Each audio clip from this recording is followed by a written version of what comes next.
Hello and welcome to part 4 of the Bible and the Trinity in Conflict. It's a video series I decided to do because a lot of what I do in these videos and otherwise relates to discussions and views regarding God and Jesus Christ that often relate to the Trinity, the belief that there is one God, but that there are three persons that share the nature of the one God and that are not divided from each other when it comes to sharing the one God's nature. They're separate in terms of the person, Father, Son, and Holy Spirit. This is the Trinitarian view.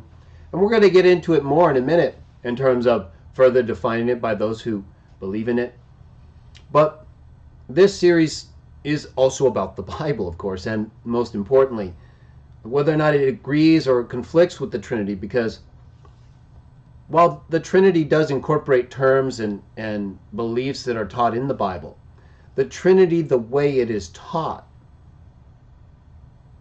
is not taught in the Bible.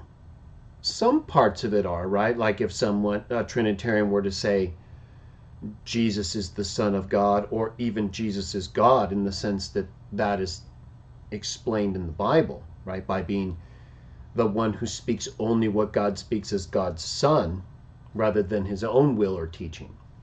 And in that way, Jesus and the other sons of God who followed Jah their Father can and are referred to as God, capital G-O-D in our view. But they are actually gods in what you might call the lowercase G-O-D sense, not in a polytheistic view that would be negative, but in the sense that the sons of God are presented. We talked about in part 2 of this series in John 10 how Jesus quotes Psalm 82, a text where his Father speaks of the sons of God as gods. And Jesus uses that text in his defense when he's accused by the Jews in John 10 of being God or a god. Either one, but I believe it's clearly based on Jesus' response that they accused him of being a god in the sense that he was claiming to be the Son of God, because the sons of God are gods. The whole point of Jesus quoting that text. And that text is made specific to the spirits of Belial, to Belial and his spirits, the gods that are spoken of in that text that are confronted by Jah because they failed in their obligation over the nations to do things correct, while he, through Michael, was protecting the nation of Israel until they brought forth the Messiah. The one who relates to a lot of what we're going to be discussing today in Hebrews 1. And in part 1, I talked about how, part 1 was really the one where I discussed, I believe that was part 2 actually, right? Like I said, John 10, where the sons of God are gods according to Psalm 82, and Jesus used that in his defense, showing that the term God or gods can be used appropriately for the sons of God without compromising belief in the one God, whom they represent. But then in part 1, I talked about how in Galatians 3:20, God is presented as one, in contrast to the mediator, who is not a man, according to the very same writer of Galatians in chapter 1, elsewhere spoken of in 1 Timothy 2:5 in the historical sense in which Jesus Christ gave his life as a man, but who is now separate from the one God, the God who is one, not more than one, so that he could be both a party and the mediator between two parties. That's clearly taught in Galatians 3:20. God is not more than one so that he could be both the mediator and a party to what is being mediated. And therefore, the mediator, in this case Jesus, the risen Son of God, is not a person of God according to the biblical text. There's just one person who is God, the one God, in the ultimate sense, the Father. Paul teaches that explicitly, 1 Corinthians 8:6. He teaches that again in Galatians 3:20, but in a different way, because rather than call him the one God, as I just said, he says God is one, in contrast to the mediator. And so he can't be more than one person according to the biblical text. And nor is he, right? As I just said, he's not just left undefined in terms of which person he is. He's one Galatians 3:20, and that person that he is the Father. And the sons of the Father, the sons of God, are gods. Not God the Father, although they can be called and are called God, even Jehovah, because they act as him, as gods, sons of God, of his. So they're already gods in the sense of being sons of God, right? They're his spirit sons who don't rebel against him. But they worship him so perfectly and only do his will because they know that's best, right? It's not like a bad thing. What better thing could there be than to do the things the way that they are to be done best? And is that not what we believe God would do and does do? Did he not make them to be done a certain way, whatever it is? So if sons of God choose to do their own way and not his, well, they're basically saying their way's best, right? They believe their way's better. Why wouldn't they do the best way then, if they didn't think it was better? So the other sons of God, primarily and foremost Jesus, the firstborn, knows that more than any of them. He's been with him the longest. He explicitly teaches that he doesn't do his own will, that he teaches what the Father taught him. We'll get to it more in a moment. But then in part 3, we talked about how even though Jesus does these things, right? He teaches the Father's will. He came in the name of the Father. And because he does that, because he did that, because he gave his life, he was resurrected again by the Father. Galatians 1:1 says the Father raised him up. And in Philippians 2:9-11, in part 3, we discussed how that resurrection involved him receiving the name that is above every name. And whether you say every other in the sense that it's not the ultimate name, Jehovah, or some other name that he's been given, the fact is he's given a new name in Revelation, the Word of God. And whether it's that name or the name above every name, including Jehovah, we know, as we've talked about, and I mentioned just a moment ago, that that's the only God that he or the other sons of God can be when they're gods to us. That's the whole point. That's what you see over and over again in the biblical text by examples from Genesis all the way through to Revelation, where you have an angel saying he's the Alpha and the Omega, so much, and speaking in ways for God and Jesus, so much so that John bows down before him. All right, watch my Alpha and the Omega a 4-part series on that for more, and specifically part 4, I believe, where we discuss how that angel's the one who's talking. And that's the reason that John bows down to him, because of the way he's talking as God. But because that angel hasn't been appointed, right? It says in Revelation 1:1, revelation by Jesus, which God gave him, and what he gave to his angels to show his slaves the things that would take place. So the angels presenting these things and speaking in these ways for both God and Jesus are not appointed in the same way as Jesus. That's the whole point of Philippians 2, and also part of Hebrews 1 that we'll get to next time. It specifically gets into how he's better than the other sons of God in that he inherited a name, Hebrews 1:4. Get to it more next time. Better than theirs. Well, that's exactly what Philippians 2:9-11 says, is it not? He gets a name above every name. Why? For his own glory? Is that name being given to him so that we all give Jesus the glory of Jehovah? Is that what it says? Or does it clearly say that the glory is to be given to the Father? Right? Not even just to God. It specifies the person whom we believe is God. But Trinitarians believe there's a difference when it comes to God and these persons. So in this series, I'm going to eventually get into a review of the actual creeds that are a part of the Trinitarian history and debates and councils. And I have a special special presentation I plan on doing when we get to those creeds and councils and all the debates related to them. And we'll discuss a few elements regarding some of the terms that are a part of some of the creeds and councils that formulated them, in a moment and as part of this series, but I will specifically have parts of this series where we compare what different creeds and councils have confessed as statements of belief versus what the Bible explicitly says. So we'll do that later, but today we're getting into Hebrews. I wanted to sort of summarize things where we've come to this point from part 1, John 10, Psalm 82. I'm sorry, that's part 2. Keep calling that part 1. I think I have them listed incorrectly here in my little notes.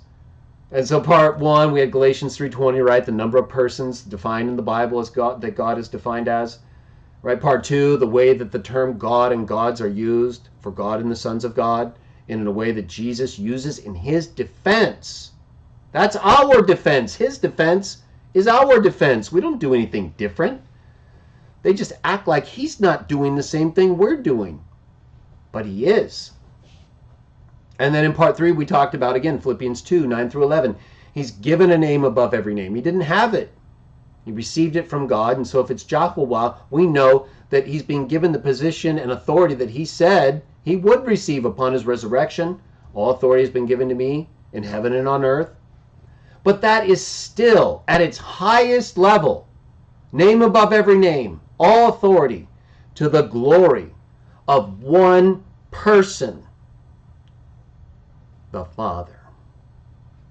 So let's talk a little bit more about this one God, the Father, the Son, and how Hebrews 1 through 3 conflicts with the Trinity.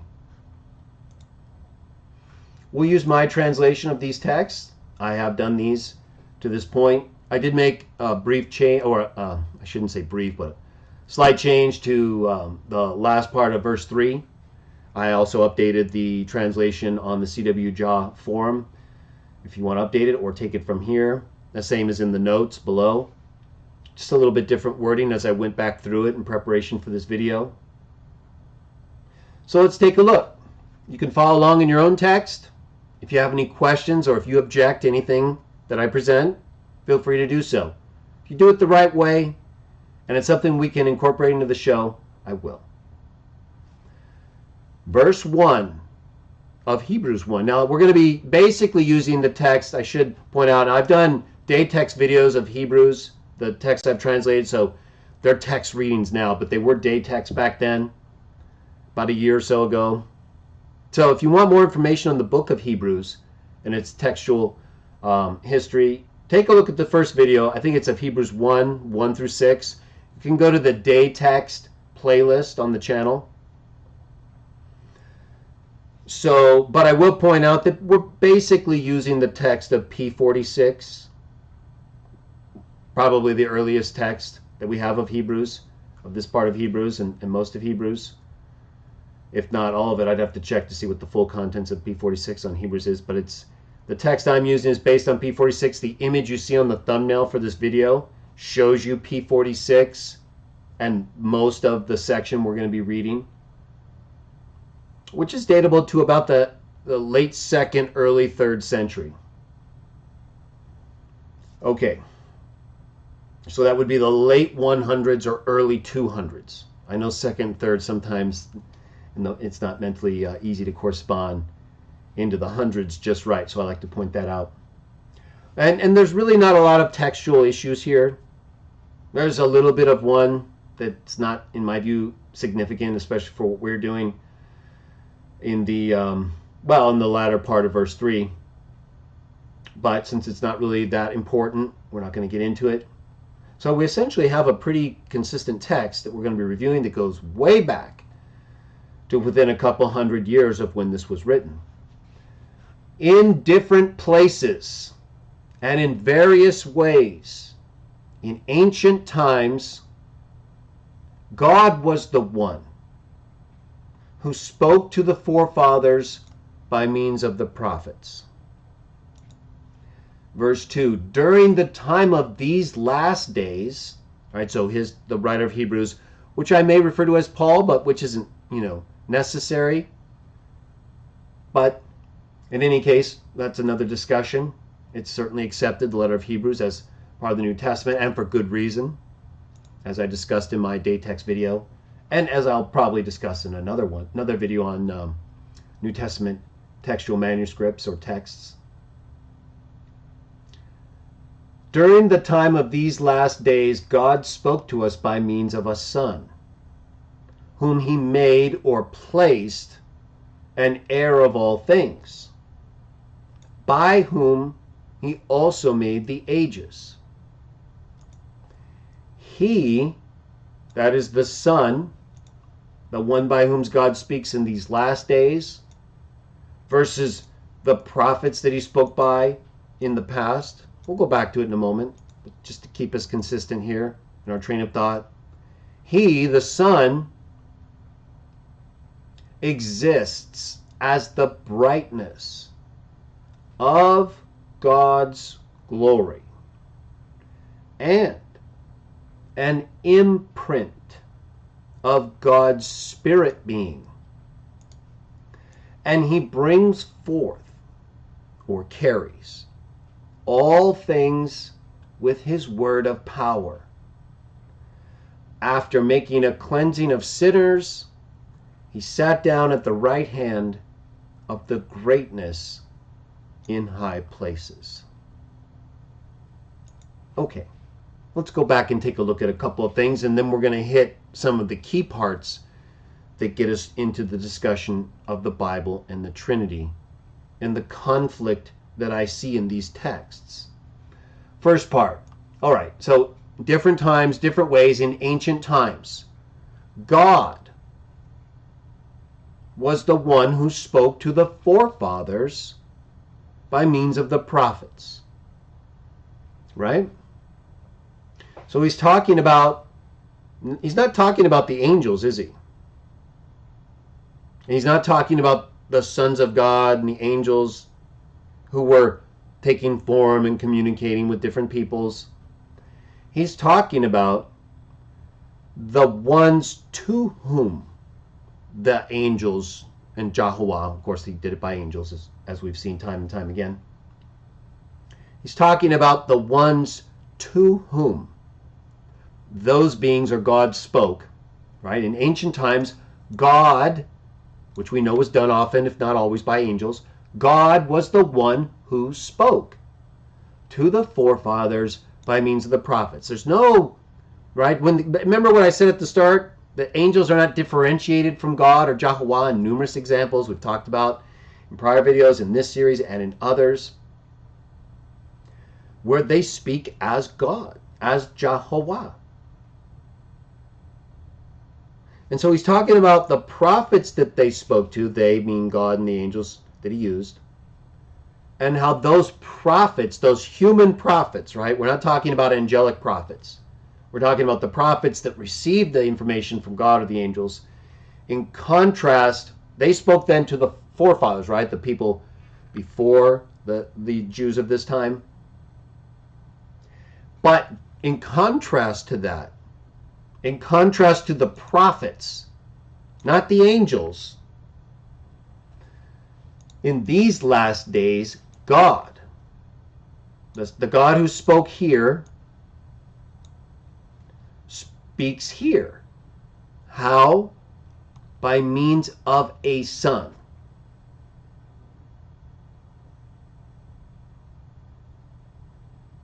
So when did this happen? Well, we know it first happened when he became a man, right? When he was born. And he grew to the point where he followed John the Baptist and he began to speak for God. And that continued, did it not? Even to Paul, if we accept Paul's writer of Hebrews, but nonetheless, to Paul and others. Did Jesus not continue speaking? Is Jesus not the one through whom God speaks, the one he appointed? The one who does what? His will? Someone else's will? Well, yeah, but only one someone else, right? The Father. That's it. He says that explicitly. I don't even need to name the text again, do I? John 7, John 12, John 14. I mean, we could go on and on. God spoke by means of the prophets before, and in these last days, at this time, by means of a son. Okay, the son. So why is that different from the prophet part? Because he's a son of God, right? He's not a prophet raised among men, which is why John the Baptist says someone greater is coming, right? Whose shoes I'm not fit to untie. Because it's a son of God. The whole, sons of God we've been talking about, John 10, Psalm 82, all the texts where Jesus talks about being the son. This is what he's talking about. Now, when he talks about being a son of man, that's different. We'll get to that. Hebrews 2. People misunderstand that for some reason as well. But it's not what it talks about here. He started out obviously as the son of man, did he not? During these last days, at their time, he spoke by means of a son, the one who was born through Mary, conceived of the Holy Spirit. But why? See how it's different? It's not like a human birth alone. Otherwise, how could that be different? If the prophets were born of humans and God spoke by means of them, why is this any different? It's different because he was born as a son of God, not the son of man. He is also the son of man in a titular sense, as the one who really became a man, right? Unlike the other angels who took on human form. They didn't actually take on flesh the way he did and be born, empty himself, like Philippians 2 says. None of the angels did that. None of the angels emptied themselves and became men, humans. Even he didn't do that before he did it when he was coming down to the earth with them, if you believe he's Michael the archangel, or whatever. One of the angels, the angel of the Lord, angel of Jehovah. Those angels came down, took human form, even ate with Abraham and others. But they weren't born as humans. This Son of God was born of humans. So he's not just a prophet, he's a son of God. And he goes on to explain this difference. Whom he made an heir of all things. By whom he also made, that is referring to God, the ages. All right. So, I think hopefully that is clear at this point, that in contrast to the human-born prophets, by whom God spoke in the prior days, according to this time, during the last days at this time of writing Hebrews, God spoke by means of a son, whom he appointed heir, and by whom he made the ages. You see how it's more than the human part that would just be relevant to, for example, prophets, or even him as a prophet human. This is more, right? It's a contrast between human prophets and a son, by whom he made the ages. That's the one by whom God speaks, right? John 1:1, he was with God, took on flesh. We'll get to it more, as I said at the outset, as part of these videos. But that's what this is talking about. It's talking about the Son by whom God made the ages being the one that God spoke through as a man and afterward, including, if you believe Paul wrote this, to Paul himself. God spoke through the Son. And in Revelation, right, as I mentioned before, it's a revelation by God, by Jesus Christ, which God gave him. God gives the risen Jesus divine knowledge he didn't have. Similar to the Son not knowing the end time, and only the Father knowing. We'll get to that another time. Let's stick with Hebrews 1, though, and related issues. All right, so I believe that contrast is made plain. Also, in terms of by whom he made the ages, God is the one making through the Son. Just like with Colossians 1, where you have the verb ektiste, showing that it's God is the one creating through the Son. The Son is not creating in Colossians 1. He's the agent of creation, the one the Father uses, just like Proverbs describes regarding wisdom. We'll get to that in a related sense in a moment. But these are the texts, and it's what they describe. So similar here, it's God making through the Son. The Son is not making. The Son is not presented as the active maker.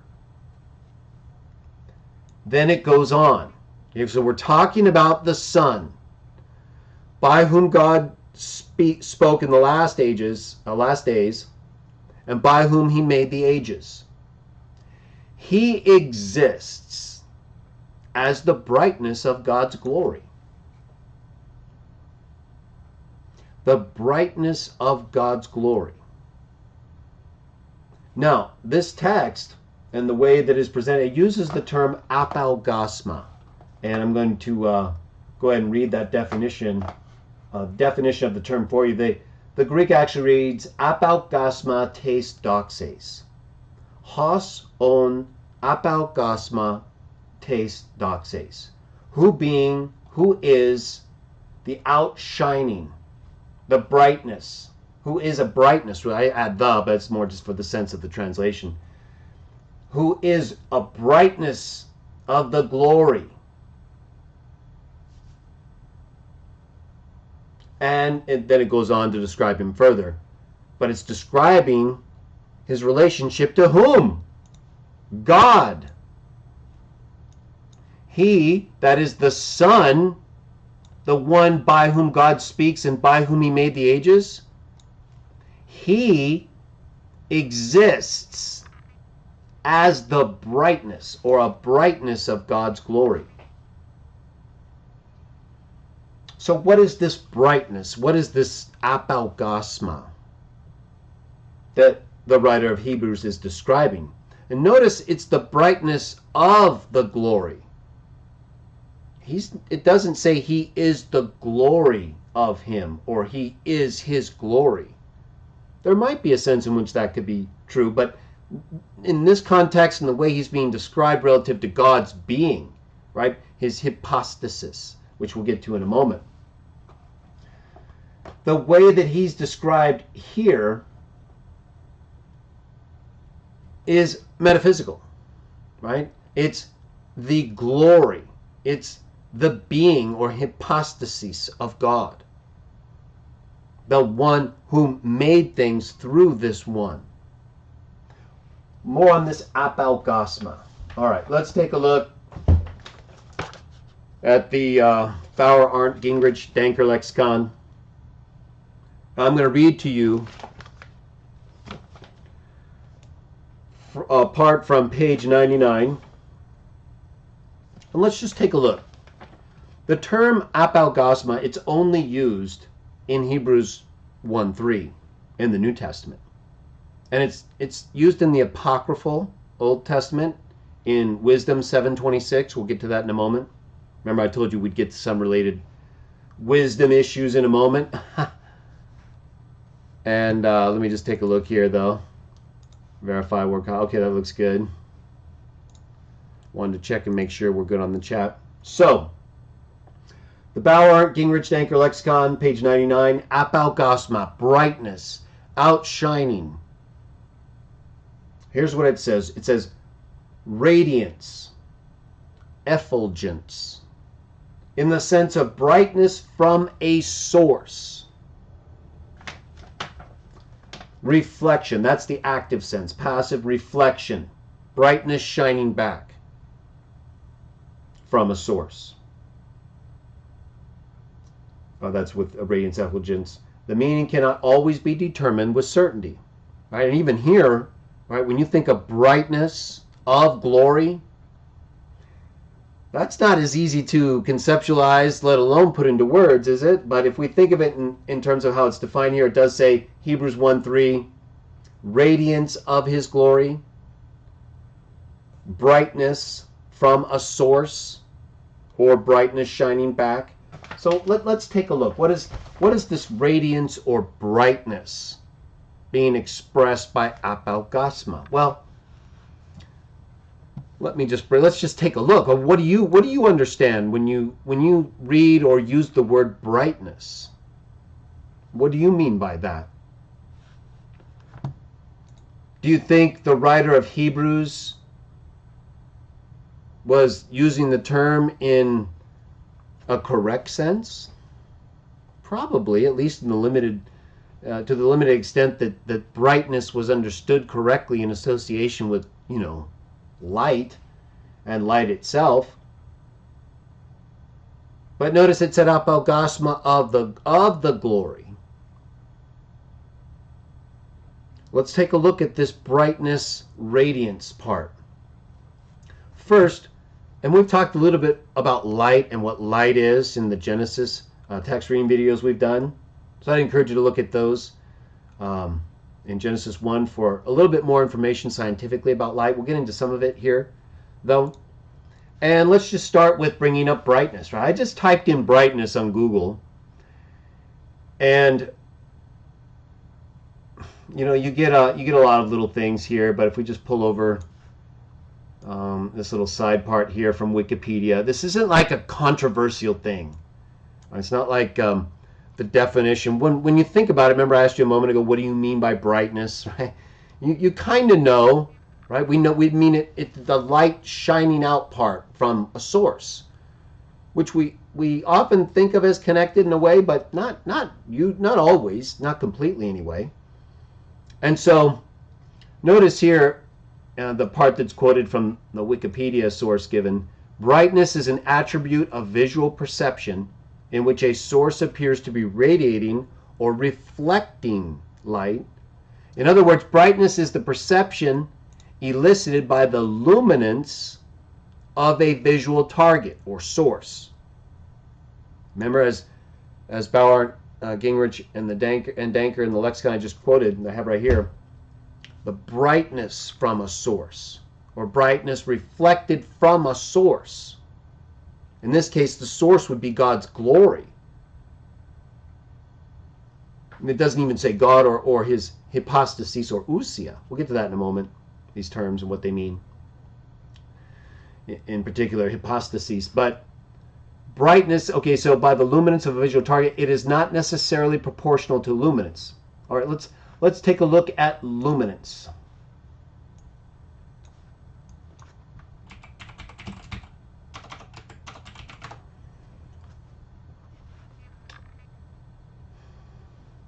Let's just go over to that little part here. All right. Luminance is a photometric measure of the luminous intensity per unit of light traveling in a given direction. Because light exists as particles or waves. Right? It's not continuously connected as a particle or wave with the source. It's emitted. In the case of light or photons, as we're reading about, they're emitted from a source like the sun as particles or waves that we then perceive as light or brightness. It describes the amount of light that passes through, is emitted from, or is reflected from a particular area and falls within a given solid angle. I'm using these brief snippets from these sources because I've already talked about, as I mentioned, the science behind light in the Genesis text reading videos. And I don't want to get too far off onto the science here. It's very simple. You can look these up on your own, just as I did. I typed it right in on Google, right? So these are really not controversial ideas or thoughts. Light is emitted, or photons are emitted, they pass through or are reflected from a source. And so that's important for you to remember, because we need to accurately understand. If we're going to get technical, as some Trinitarians do, we'll quote in a moment, when it comes to what the writer of Hebrews is talking about, brightness, radiance, apaugasma, of the glory of God, right? That's what we're talking about.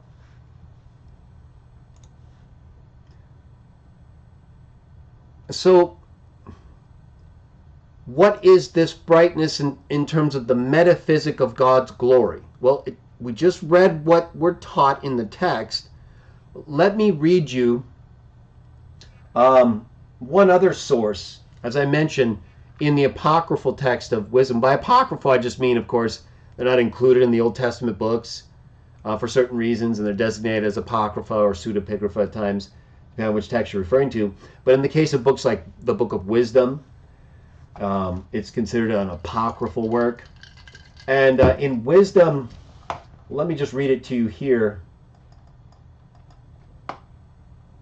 I actually have it in a couple sources, but I'll pull it up because I can get this source well. Wisdom 7, let me read you 7:25.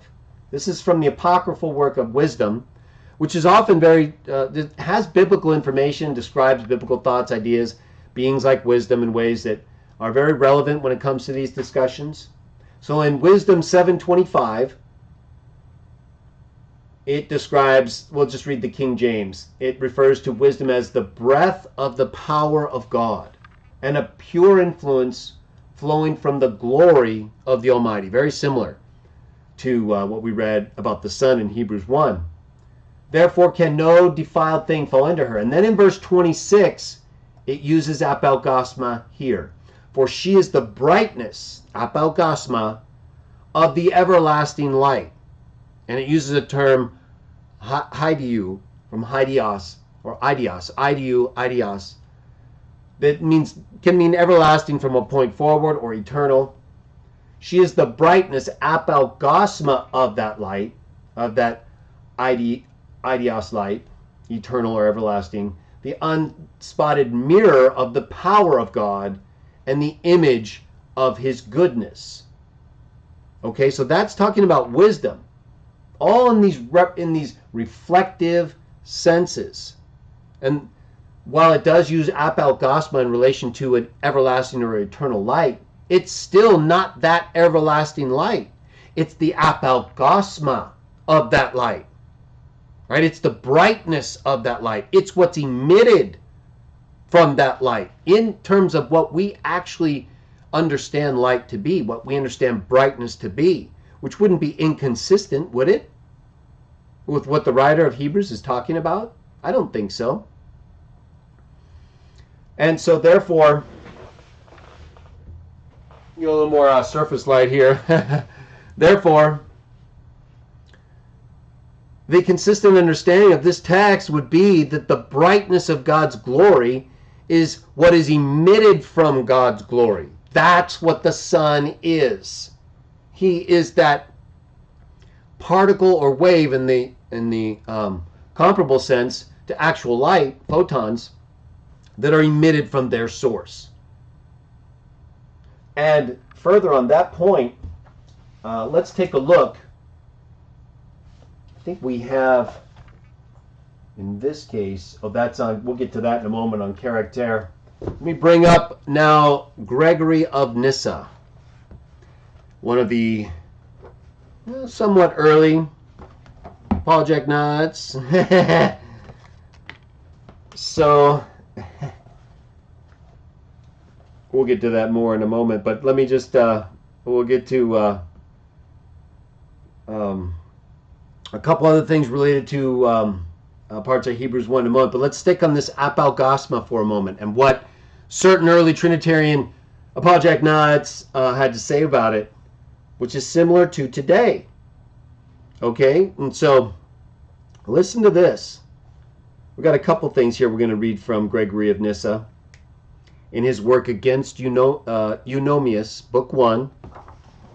I'm reading from the Nicene and Post-Nicene Fathers, 2nd Series, Volume 5, page 95.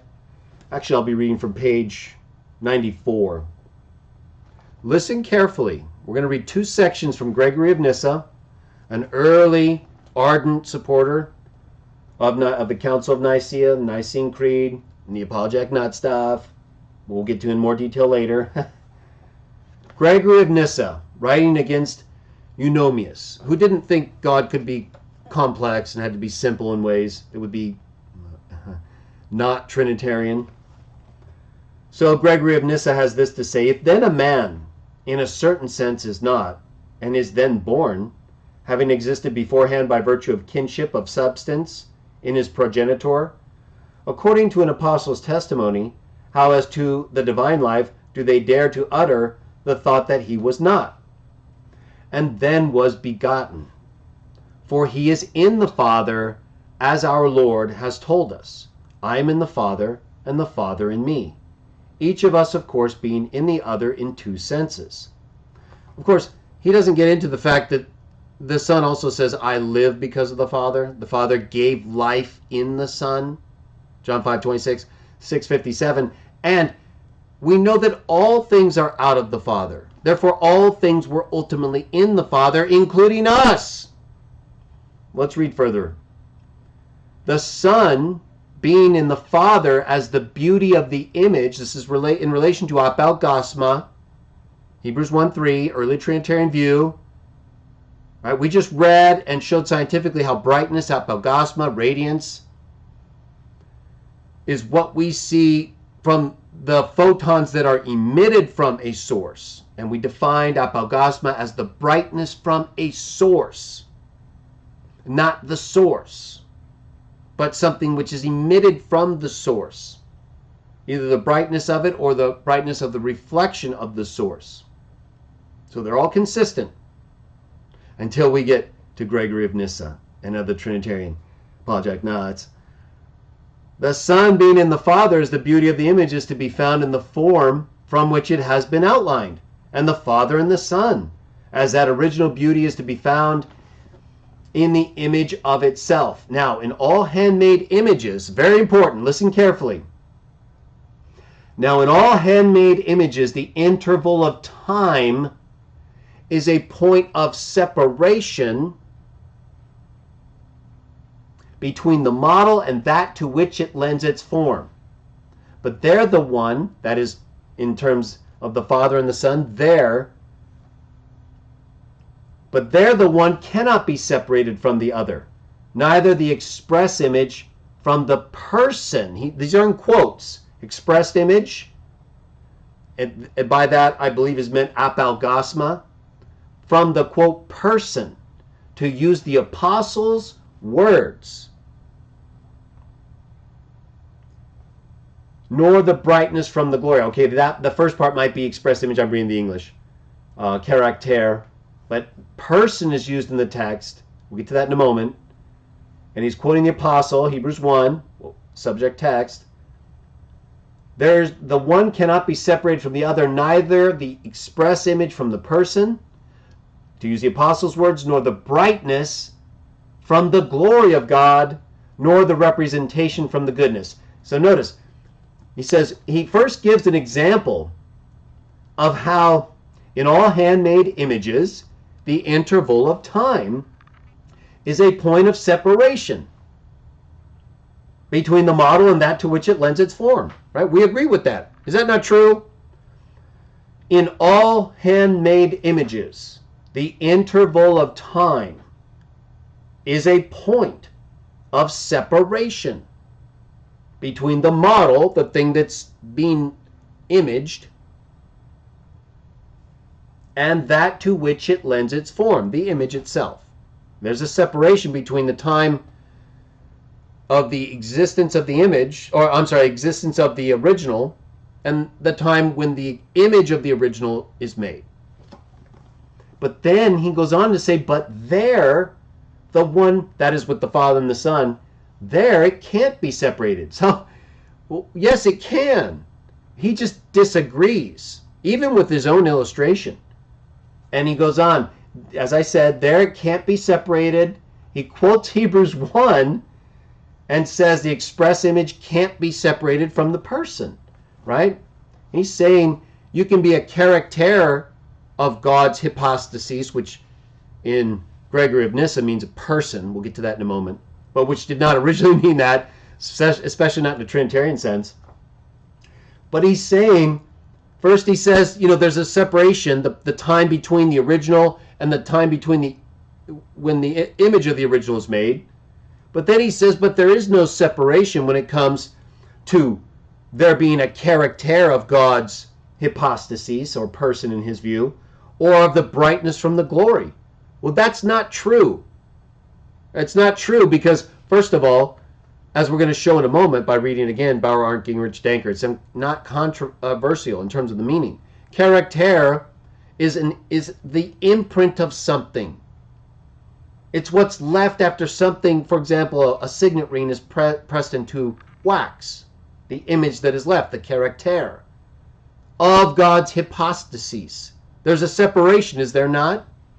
Is there not a separation between the time when a person wearing a signet ring, that is a ring with an image that would tell the person receiving the message, with that image marked in the wax seal of the letter, on the letter, who it's from, because they don't want to be the only one with that signet ring image?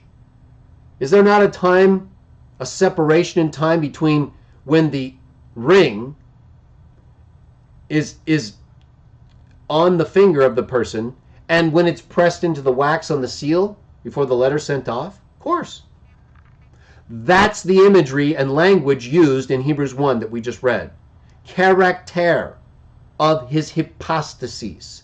We'll get to that in a moment because we haven't defined it yet.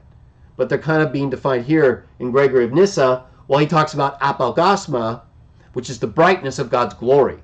He's saying that while there's a separation, a time between, we believe also with the character and the signet ring, but he used the example of an image and that which is made, that which the image is made of, but then goes on to deny that when it comes to both the analogy used of the signet ring, the character of God's hypostasis or being, which we'll get to in a moment, his substance, not person in a Trinitarian sense like you read here in Gregory of Nyssa. And there's a separation between the time when brightness, or what is outshining from any source, the apaugasma, page 99, Bauer, Arndt, and Gingrich, it was defined. And it's not controversial. It's also used of wisdom in Wisdom 7:26, along with numerous other terms to show the close resemblance of wisdom, just like with the sun here in Hebrews 1, and in Wisdom 7:26, the light, and in Hebrews 1, God's glory. They're not identified as either one. They're identified, wisdom and the sun, as apaugasma, of the light in the case of wisdom, and God's glory in the case of Hebrews 1. Brightness, apaugasma, according to Bauer and Gingrich, standard lexical source, and just scientifically our knowledge of what brightness is, what light is. We just read it real briefly. I've gone over it before. All of this is consistent. But when you read Gregory of Nyssa, he says,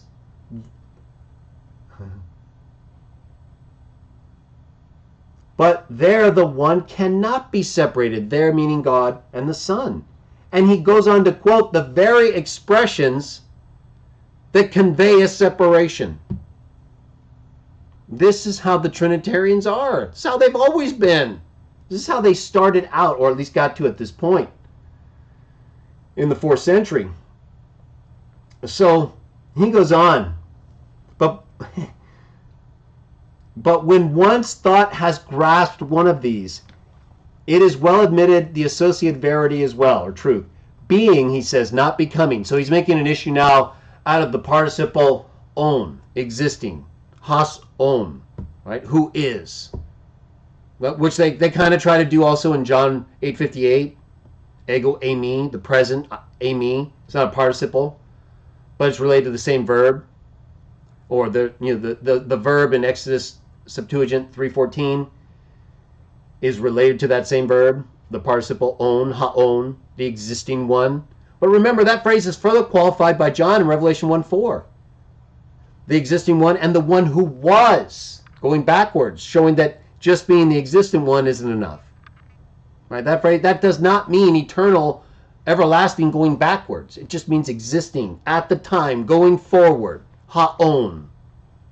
That's why John added the one who was in John 1:4 when he wanted to talk about the eternal past. And he's made distinct there from the Son.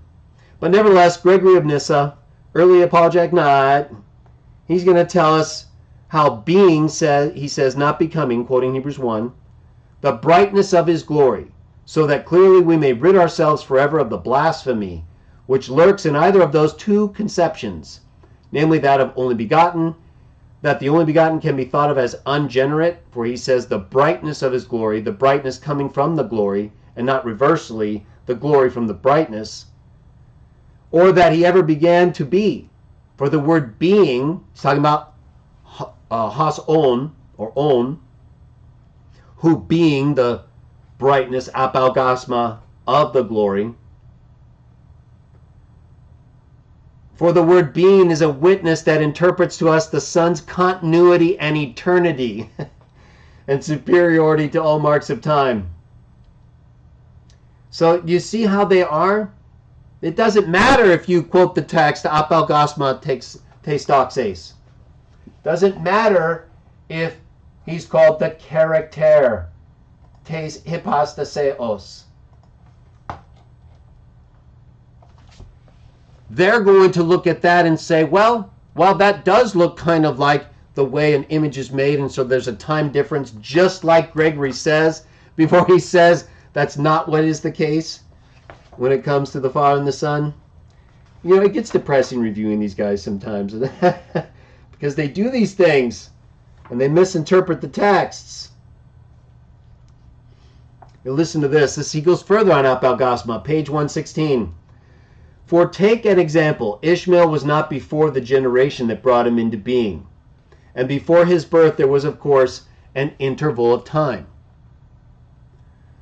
But with him who is the brightness of glory, before and after have no place. For before the brightness, of course, neither was there any glory.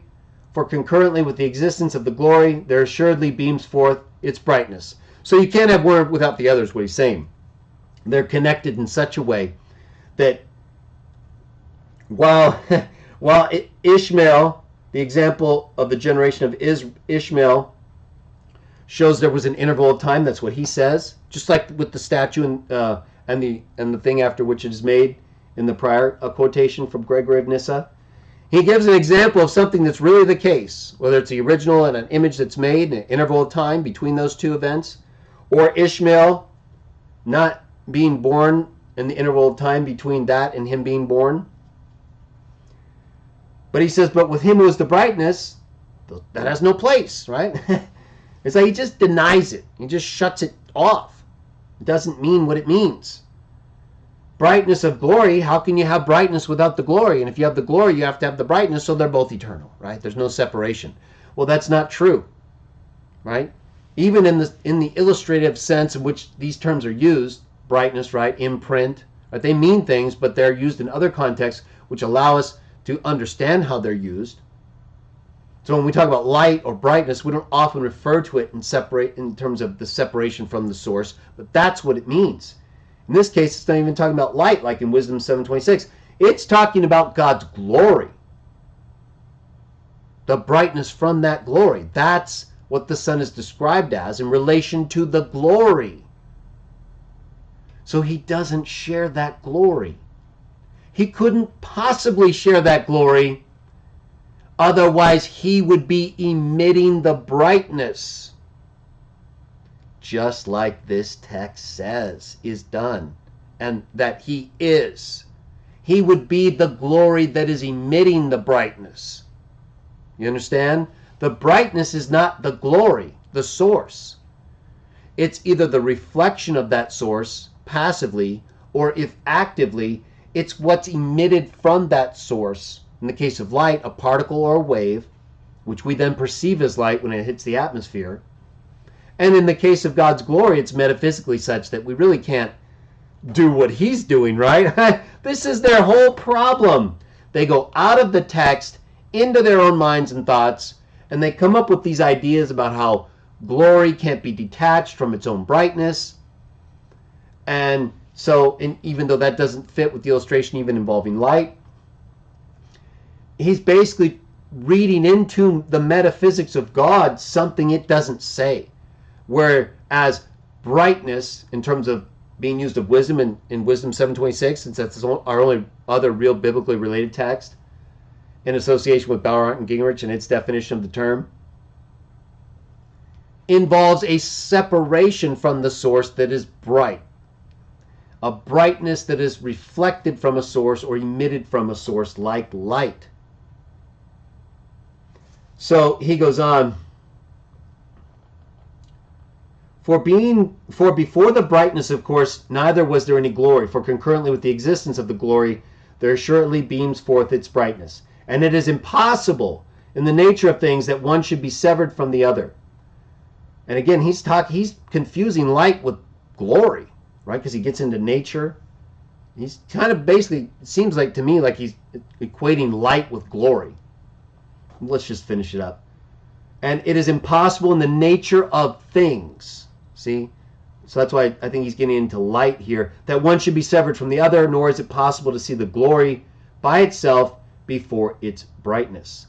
For he who says thus will make out the glory in itself to be darkling and dim, if the brightness from it does not shine out at the same time.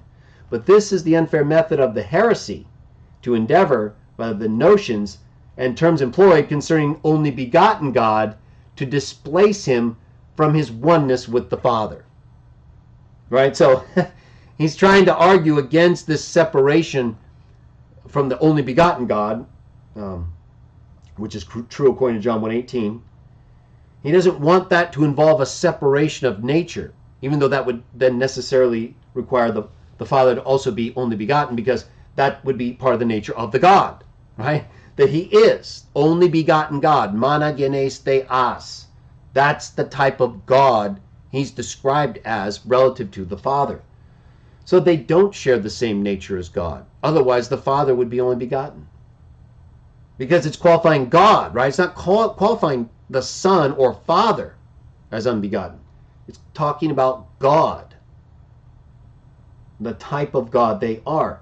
And then Gregory reads into this analogy of brightness with glory, seemingly as if it's the light in nature in a way similar to the glory, for example, the sun gives off as light.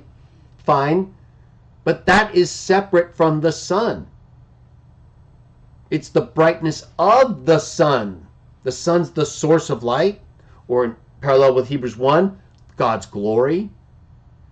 And the brightness is what comes off of that, separate from it.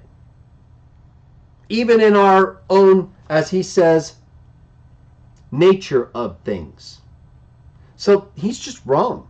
And he allowed himself to use his erroneous view, apparently, of light or brightness in the nature of things in association with glory to try to show that there's this ongoing, eternal association between the Father and Son, even though he admits in both examples we quoted, and I have one more, I think, that the things that are paralleled, right, the image that's made of something, or in the case of Ishmael and being firstborn or only begotten, in the context of what he was discussing,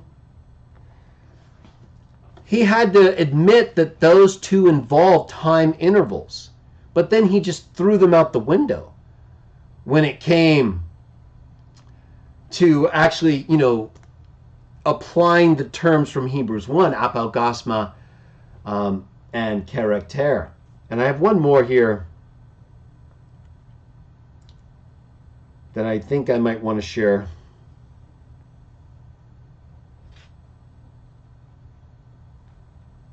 Well, it's another instance where he uses Hebrews 1.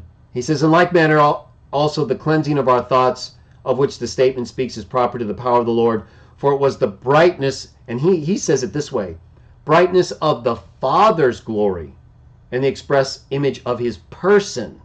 See, person again, just like we saw in the other quote that he made from Hebrews 1. Why is that significant? Why is using person for hypostases, which is what it represents in those quotations from Hebrews 1. Why is person instead of copy or reproduction? We're now moving into character. I think we've established pretty well that apogasma clearly involves a separation from whatever source or reflection of a source. In both cases, it's not the source. It's from the source, just like everything is. All things are out of the Father. Jesus is the brightness of the glory of the Father. Even if you want to look at the Father part in the sense of Gregory of Nyssa there. But of course, he'd look at it differently. That's what we're going to talk about now. This idea of person. All right, so the apogasma of the glory of God. It's not the brightness of God, but even if it was, that would still involve the same separation we've been talking about. Whether you use light as an analogy or whether we're talking about anything else. It's not the thing which emits the brightness. In the case of light, photons as particles or waves, they're not the sun. They're from the sun, the literal sun. And in no sense the same. That is in terms of being equivalent or even connected, right? There's not this eternal procession of the photon, particle, or wave from the sun. They're separated and emitted from or pass through or are reflected by. Let's take a look, though, at why this term used in Hebrews 3 after apogasma, tes doxes, brightness or radiance of his glory. Why is the term hypostasis so important? Listen carefully, because I'm going to explain, and it's going to take us right back to Gregory of Nyssa, as well as the other Gregory and Basil. Three prominent nuts. Let's take a look. So I'm reading here from Kelly, the Concise Dictionary of Early Christianity, Joseph F. Kelly. I'm reading from page 78 under hypostasis. It's the term used in Hebrews 1:3 after brightness of God's glory, where it says imprint, that's character, and then it says of his being, or I put his spirit being to make it clear we're dealing with the metaphysics of God here.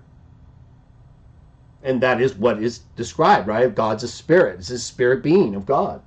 His hypostasis. What is that? Spirit being, his being. Listen to what Kelly says about the history of hypostases. We'll get into this in more detail when we get to the actual shows involving the councils and creeds specifically. But notice what he says. The Greek term meaning substance, but like many other Greek theological terms, susceptible of other meanings. The Cappadocians brought theologians to use the term to mean an individual existing being in the sense of a person, so that they could speak of three hypostases in the Trinity without meaning three gods. Let me read that again. The Cappadocians, including Gregory of Nyssa and Gregory Nazianzus and Basil, three apologetic nuts, right? They were freaked out, in my view, as you could see from reading Gregory of Nyssa on Hebrews 1. The way he taught, he totally dismissed the examples he gives right before each of those quotes I gave from Hebrews 1, and then just denies and attributes some Trinitarian view to apogasma and to hypostases when he referred to the person of part of Hebrews 1. Cappadocians brought theologians to use the term to mean an individual existing being in the sense of a person. That's different. You see, it meant and means in the text we're reading, and at the time we're reading it, the way it's used, an individual existing being. the Cappadocians, including Gregory of Nyssa, whom we just read in his quotations and explanations of Hebrews 1, part of it that we're reading, they brought it to mean not just an individually existing being, but a person that is not an individually existing being, so that you could have three of them in the one God. The Bible very clearly says in Hebrews 1:3, after making clear the differences between the prophets, the human prophets through whom God spoke in the past, that a Son came, and through him he spoke, the one through whom he made the ages. The Son didn't make those, but he was used in a glorious and fulfilling way that Trinitarians actually degrade. He exists as the brightness of God's glory, not as God's glory, the brightness of that glory, the emissions of God's glory, and as the imprint, character of God's hypostases, which meant before the Cappadocians abused it for their theological intent, an individually existing being. But they changed it to mean a person, just like I read from my quotations of Gregory of Nyssa. So there could be three in the Trinity without meaning three gods. The oneness of God was emphasized in his ousia now, right? Not used in this text. We have character, taste, hypostaseos, hypostases used in the original sense of an individually existing being, or the earlier sense, before the Cappadocians came along. The oneness of God was then emphasized in his ousia. The term hypostatic union defined the union of the divine and human natures in Christ at Chalcedon, which we'll get to later in the 5th century, a council where the whole issue of Jesus' two natures, which Trinitarians rely on in their views and to explain all these texts, but as we've shown and defined clearly, Jesus is not two natures in one person. He's either a spirit with God in the beginning, or he's a man, the last Adam, or he's raised again as a spirit, not a man, not something human. Galatians 1, 1 Corinthians 15. Here, although Gregory of Nyssa went nuts and said that Hos on, who is, basically means he's eternal, as the brightness of glory and can't be separated, both of those are incorrect and untrue. You can be something without eternally being something, and that's exactly why John qualified the being, haon, with the one who was, to gather up the past. Or even when Jesus is speaking in John 8:58, right? He's talking about his existence. But in order to have that existence be earlier than the one they're talking about, Abraham, he uses a prepositional expression before Abraham was born. Right? I am. But just like apologetic nods today, Gregory of Nyssa misinterprets the use of a present participle, fails to acknowledge and accept the obvious meaning of the terms apelgasma tes doxes and character tes hypostaseos.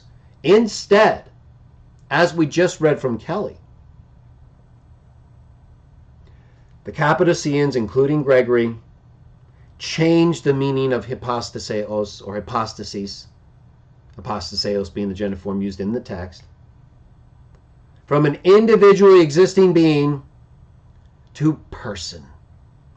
And that's how they get three persons in one being, or ousia to them.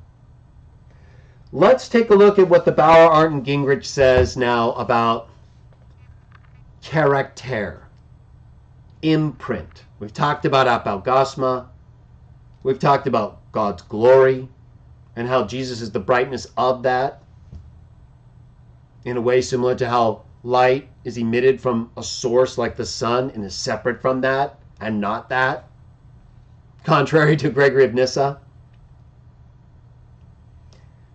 And we've talked about how hypostasis is used for what Jesus is, the Son, described as an imprint of, in association with being the brightness of God's glory. And how the Cappadocians took this term hypostasis from Hebrews and changed its meaning from individually existing being to person, separate person, so they could support their view of the Trinity. Now let's take a look at the Bauer, Arndt, Gingrich lexicon.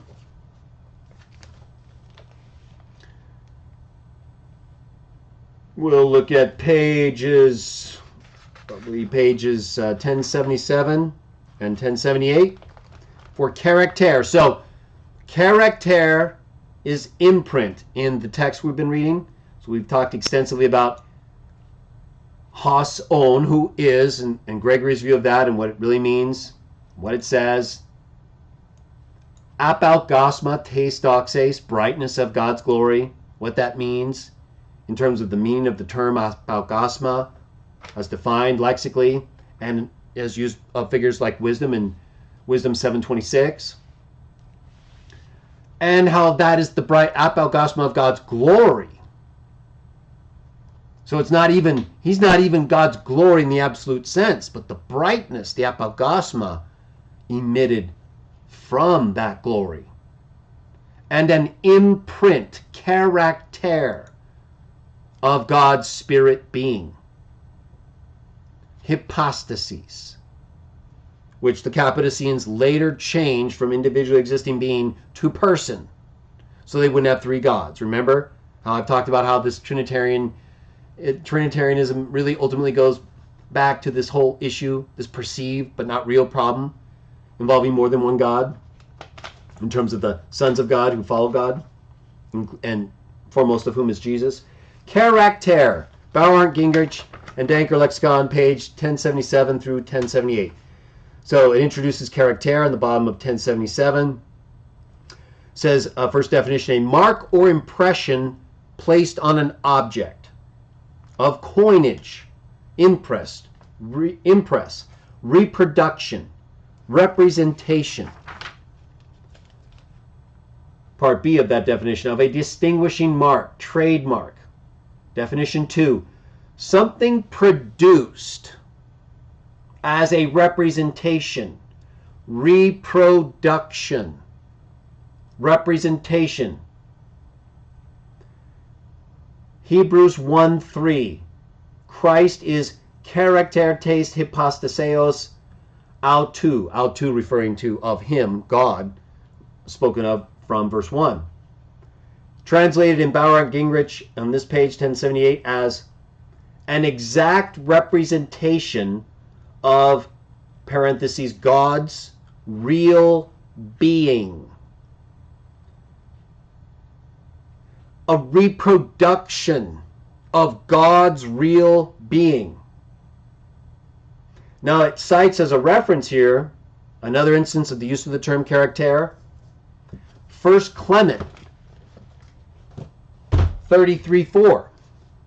I have my copy, a little torn cover here, but this is the Loeb Classical Series, Kearsarge Lake Edition, Apostolic Fathers, Volume 1. It's a handy little volume that gives you the English and original language side by side. So, Bauer, Gingrich, Danker, lexicon. Under character, we saw the definitions given. We saw the translation of Hebrews 1:3. And then it gave us a reference, another use of character, 1 Clement 33:4. Here's what it says in the translation of Kearsarge Lake. Above all man, the most excellent, and from his intellect the greatest of his, God's, creatures, did he form in likeness of his own image by his sacred and faultless hands. So and form his intellect the greatest image.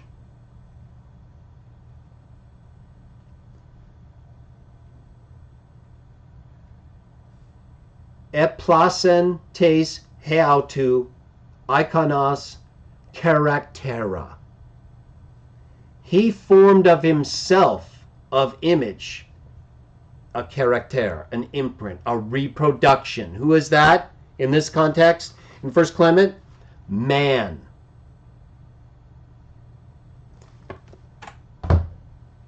So there is no controversy, as I said at the start of the show, early in the show, about the meaning of these terms. Regardless of what Trinitarian apologetic nuts like Gregory of Nyssa and other Cappadocians did, and others since them have done, and that is set aside the meaning of the text. Even give analogies that would show the proper meaning, but then deny them next. Also, you can tell us what you think. Also, you can tell us that you believe that apaugasma of God's glory means that there can't ever be a time when he didn't exist. How is that possible? Because the photons, in terms of the light in the natural things, like Gregory referred to in one of those texts, is emitted from a source or reflected, and it's separate. So what's Gregory talking about? He sort of seems to substitute glory for actual physical light in the natural order of things in terms of trying to rationalize his view, right? But it just doesn't work. It's not correct in any sense except the one he wants it to be correct. The Trinity, right? Hypostasis. Character tes hypostasis. The imprint, like when you make a coin and you put someone's image on that coin. Reproduction, just like Bauer and Gingrich said, of God's real being, right? Not person, because we know people even like Kelly, right? Standard source in terms of church history and tradition, councils and creeds. Kelly made it clear that the Cappadocians changed the meaning of the term. They changed the meaning of the term in the text from an individually existing being, the way that God is presented in every text, as well as the Son,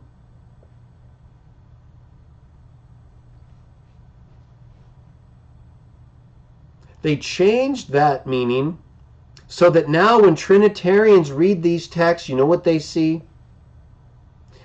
Every place they were meant to see individually existing being, or think that way, right, of God as an individually existing being, or of Jesus as the imprint of his individually existing being.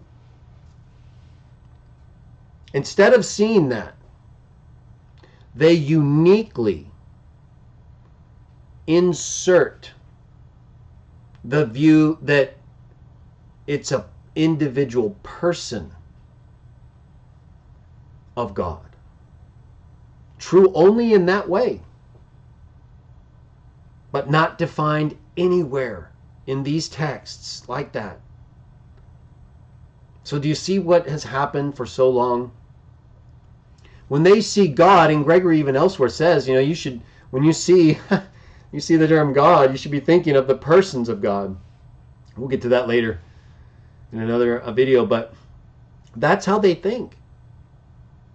Or when it comes to brightness of God's glory, right? They'll just see that as eternally connected to the glory that's of God, and so he can't be separate, right? It's not only always present, which isn't the case in terms of the analogy, or even in the way that Paul says it, right?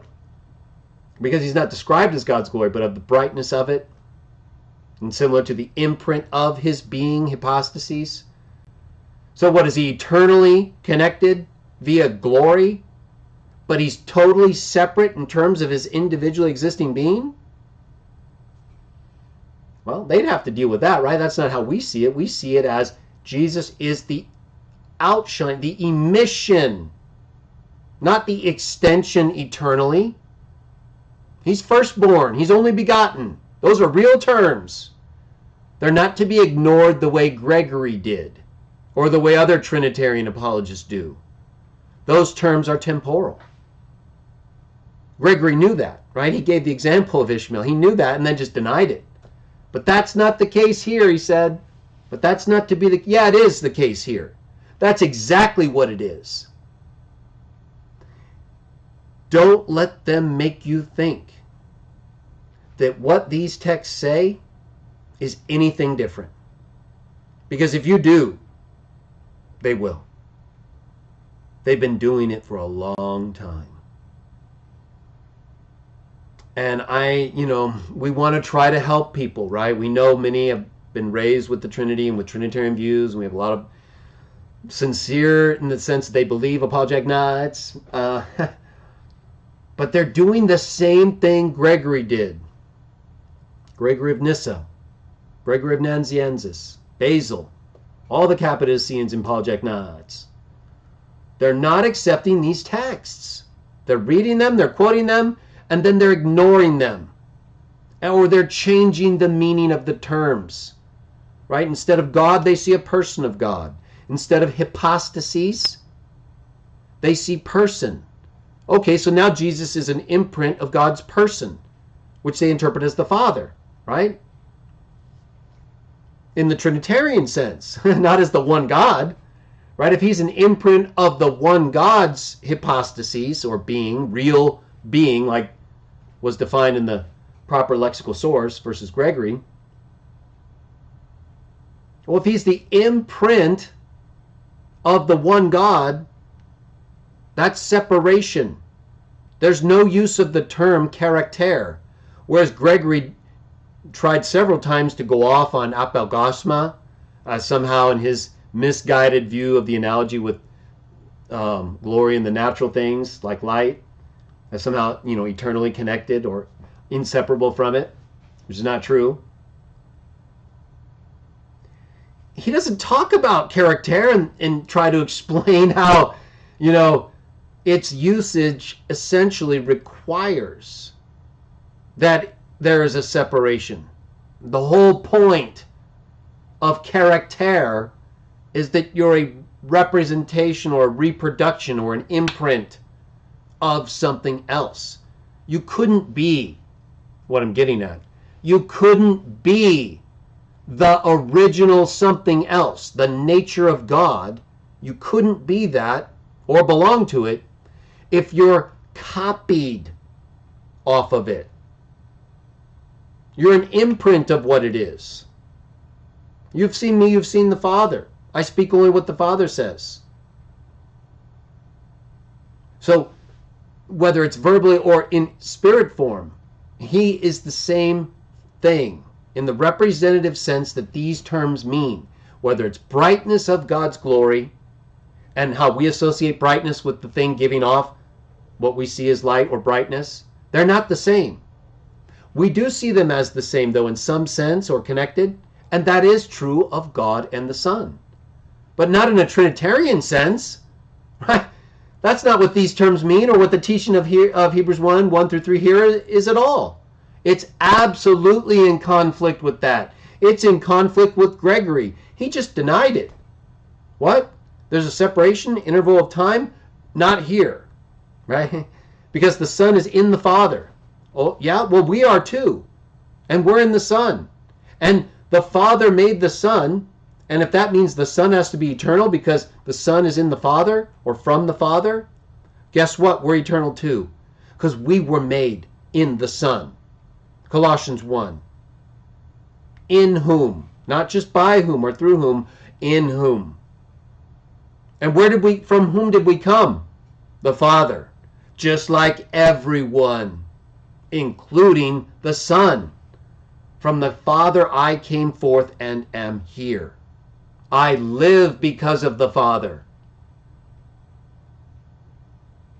Nothing in the biblical text provides any basis for saying that Jesus is eternally connected as the brightness of God's glory with that glory, or that as the imprint of God's hypostasis or being, he's eternal. Why would that have to mean he's eternal? That means exactly the opposite of eternal. Otherwise, what would be the point of saying he's the imprint of the eternal thing? Did not Clement also use character for man as the imprint of God? So we're not eternal. We're a copy. Right? We're imprinted in what? Flesh. The Son was imprinted in spirit, in glory, as the brightness. So there's no sense in which the terms apaugasma or character are consistent with the Trinity. They are actually in direct conflict with it, because apaugasma involves a separation from the source or a reflection, and that would require that Jesus, in the metaphysical context in which Paul is describing him, or the writer of Hebrews is describing him, who is the brightness of the source, that's a separation between the glory that is referenced, and so a contradiction with the Trinity.